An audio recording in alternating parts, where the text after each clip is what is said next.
Hey, I'm Grant with Grant's Game Rex. Welcome to my top 10 card games of 2024. I love card games. I grew up on card games. They were some of my introduction to games in general. You know, just a classic 52 deck of cards. I played a ton with my family. We played Oh Hell and Crazy Eights and Rummy and Go Fish and everything. You know, my grandpa taught me how to play cribbage once upon a time, and so I played with cribbage with my grandpa all the time. And so I love good card games. And so I actually have been doing these sort of category videos for a number of years, and last year was the first year I added this category of top 10 card games because I feel like there's been a real resurgence in card games recently. You know, there's just been a lot of great card games coming out every year, and I don't remember that happening, 5, 6, 7 years ago. It feels like a current trend, and so I wanted to keep this category going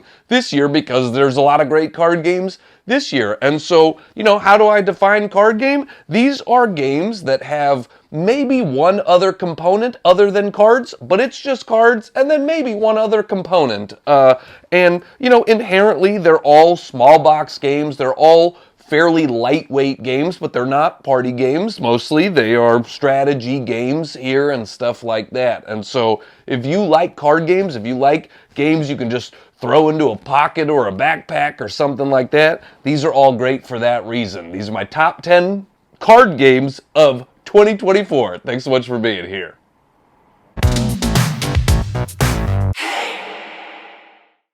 Number 10 is the game Avant Carde from Resonim. This plays 1 to 5 players in 25 to 35 minutes.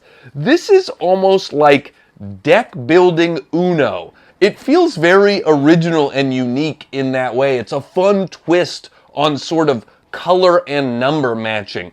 You are playing cards out of your hand and trying to play them in a sequence of sorts. And you can play a sequence by matching numbers or matching colors. And the more cards you can play down, the more money you have to spend in the market. And you are buying new cards to add to your deck. And so you can buy cards in particular colors or particular numbers or that sort of stuff to sort of make your deck stronger so you can play out more and more cards and more sequences in future turns.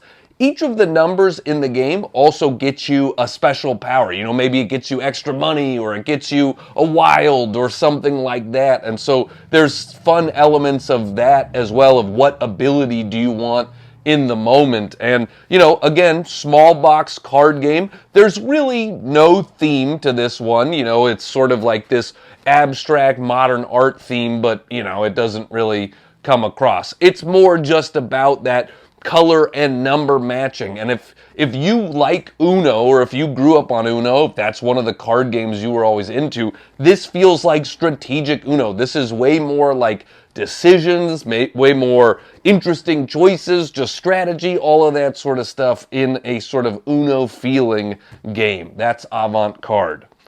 Number 9 for me is Compile. This is a 2-player only game, and I actually did talk about this one in my top 2-player games of 2024. So if you haven't watched that one and you're looking for 2-player games, check that video out. Compile plays in 20 to 30 minutes, and it is from Greater Than Games.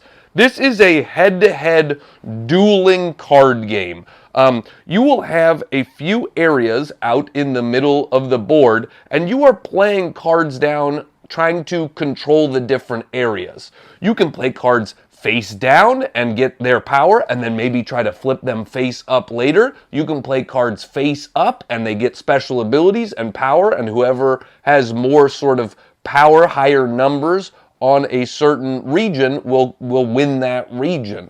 And you are trying to be the first to win 3 regions. And it's just, it's all about card combos and sort of clever plays where you're like, I'm going to play this one over here and this one face down, and then play this one, which will allow me to flip this one face up and get that special ability, and just outsmarting your opponent.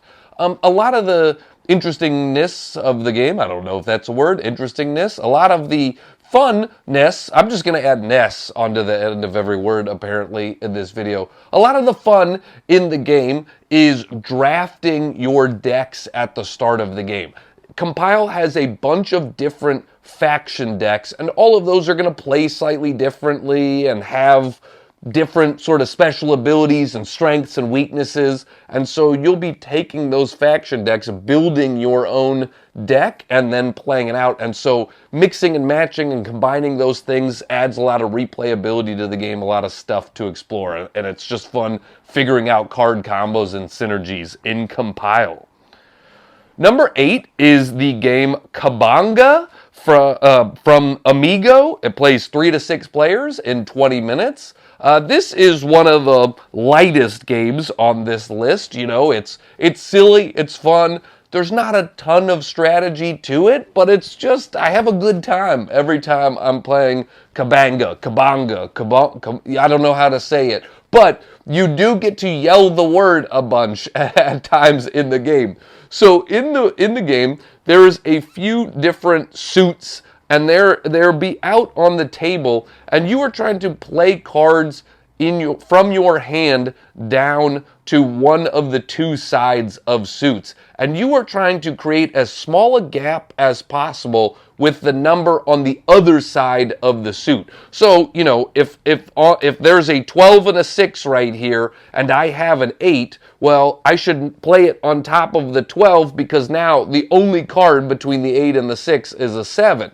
If you create gaps and players have those cards in their hands, they get to yell out Cabanga and put them down and play them, and you have to take a penalty card into your hand. And so you're trying to not create gaps between the cards that are out there and stuff like that. And it's just a shedding game. Whoever can get rid of their hand first will win the round. You're trying to have the least points by the end of the game. And so, it's just, again, light, fun. I don't know, it's just yelling Cabanga out and stuff like that is always silly and a good time. And you're just playing cards, trying not to create big gaps. And it does have some tension in the game because of that, where you're like, man, I only have these 2 cards left in my hand, and both of them are going to be a big gap, and which one should I play? Because maybe other people don't have cards in between this stuff, and so there is some fun tension in what you play down onto the discard piles as well. I always have a good time with it. It's one that I've brought to bars and things like that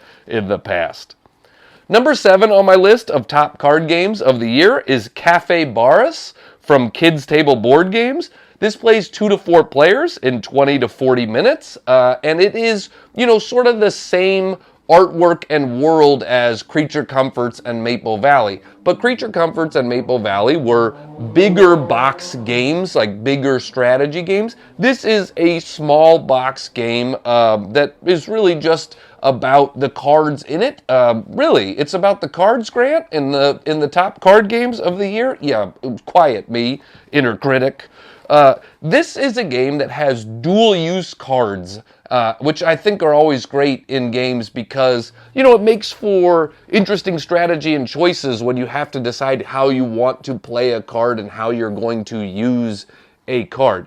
The cards can either be paid for and put down into your tableau, and now they get you these symbols. And those symbols kind of build up and are a little, light engine buildy aspect to them, because the other thing you can do with cards, instead of playing them down into your tableau, is you can serve the customer. The bottom portion of the card has some of those symbols, and if you have those symbols in your tableau, you can serve the customer and gain money back. And now that money can be used to build more cards to put in your tableau and get more customers and stuff. So there is an engine building aspect to the game.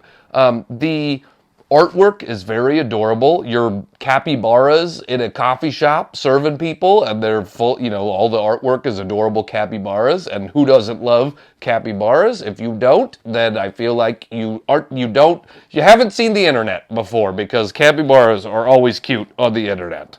And so, yeah, if you like sort of engine building, this is one that I feel like surprised me. I liked Cafe Baras so much more than I thought I was going to. I was like, yeah, this will be fun. And I was like, oh man, it's one that I've like wanted to play a bunch again, and again. You know, I really like it as a light card game for sure.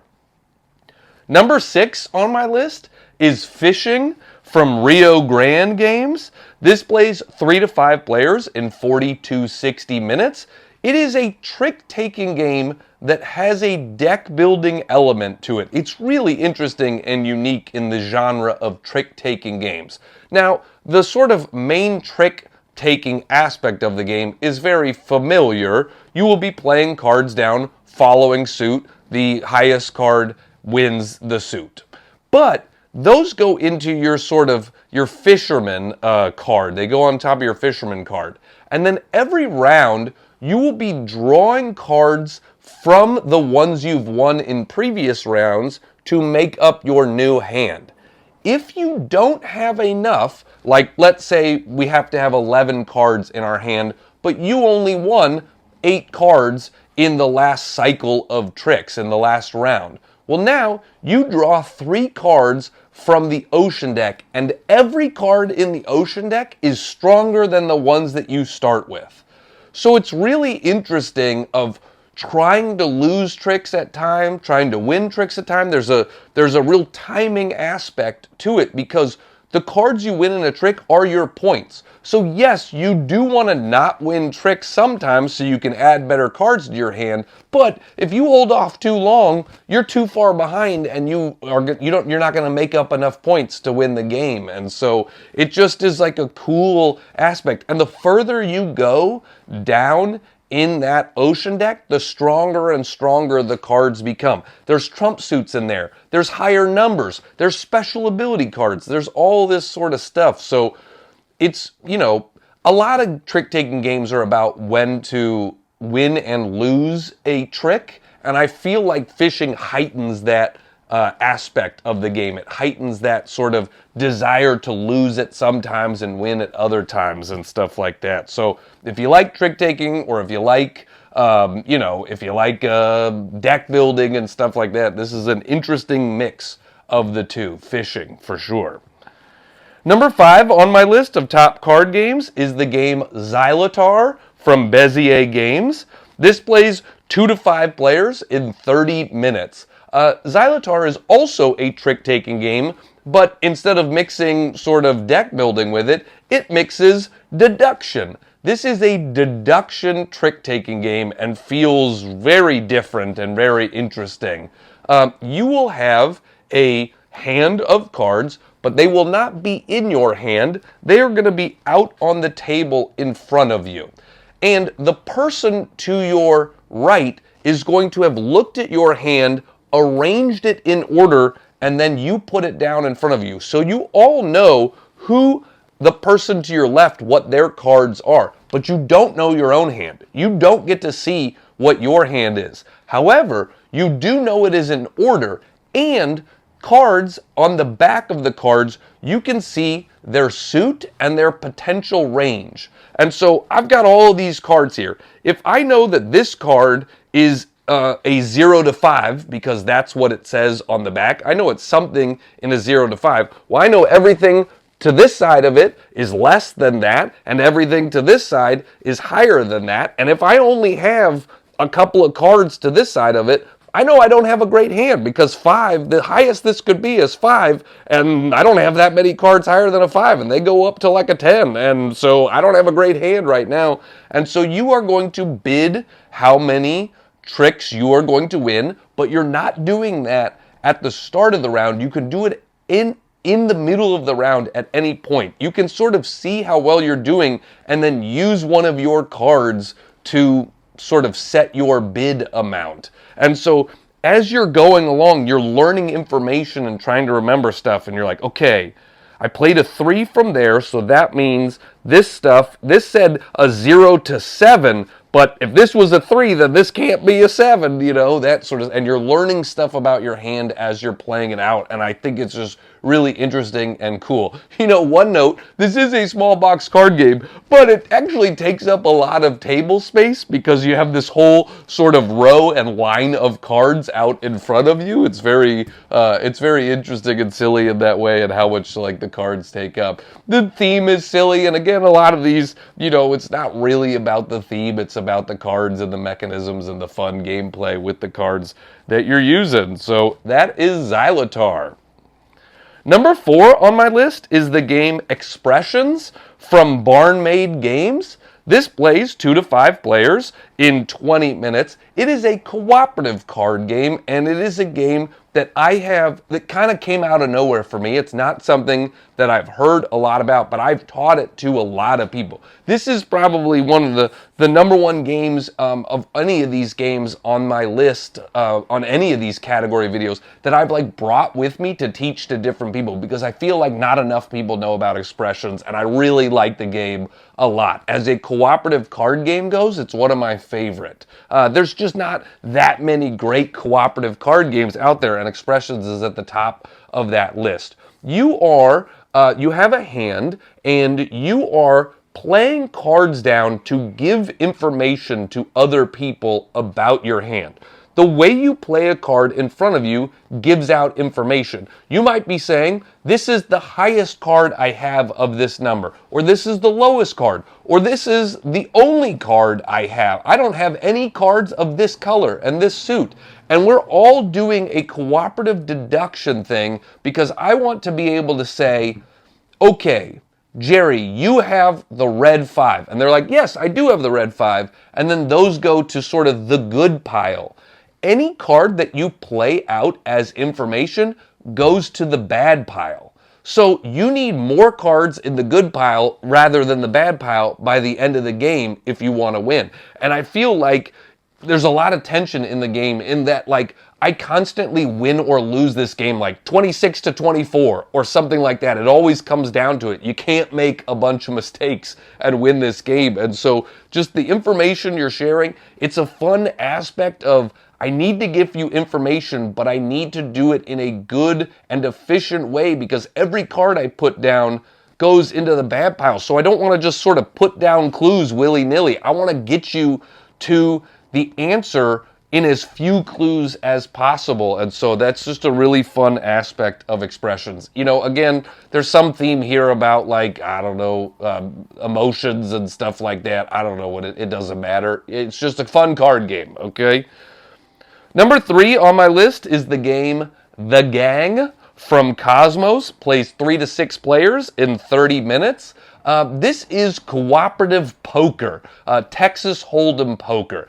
I played a ton of poker when I was in college. It was the number one game that I played for a number of years of my life. We were playing poker games and poker tournaments all the time when I was in college. $20 buy-ins, and it was just a fun social evening and stuff like that. That was during the mid-2000s, when poker was so popular on television and stuff like that. And so I got into it. I was into it. And this I haven't played poker in a long time, and The Gang sort of reinvigorates my love of poker. And one of the reasons I think I got out of poker is, one, I didn't want to spend money all the time to play a game, and two, once you kind of get good at poker, it becomes a less social game. Everybody's just sitting there quietly trying to read and not give away any clues and stuff like that. And I want my games to be social. And The Gang makes poker so much more social than it normally is,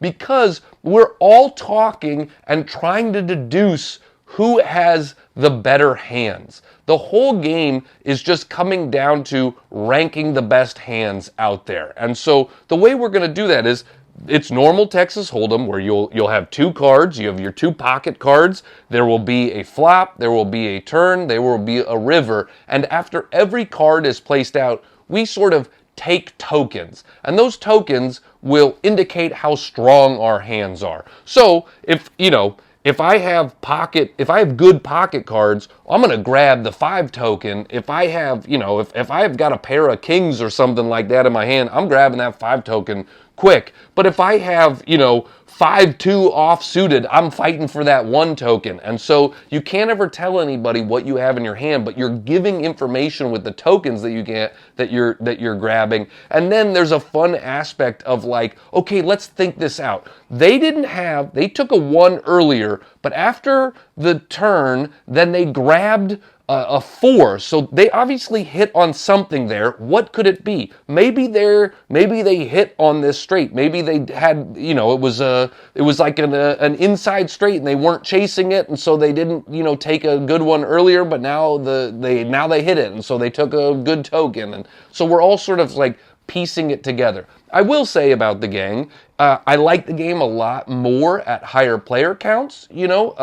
At 3, it feels pretty easy. At 5 or 6, it's this real sort of cooperative, social, talky puzzle, and I love it at the higher player counts a lot. So it's a good introduction to poker for someone that feels intimidated and doesn't want to go gamble. Like, this is a good introduction to poker. I've played the gang with people who know poker really well, and I've played it with people who have never played poker. And it's a much different experience, with someone that hasn't played poker before. It's a lot of just sort of learning the logic behind poker, but I think that's fun to share that with people. And then with people who have played a lot of poker before, then it becomes into the real nitty-gritty of why would they pick this, what is their hand, what are they trying to tell me, all that like sort of deduction logic in it. It's really fun.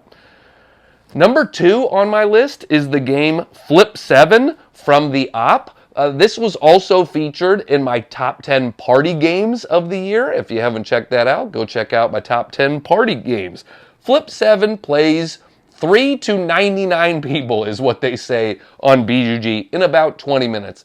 They do recommend, if you're going to play it with more than like 18 people, to have multiple decks of cards. You can play it with as many people as you want, but, probably with a single deck of cards, you shouldn't be playing it with like more than like 15 people.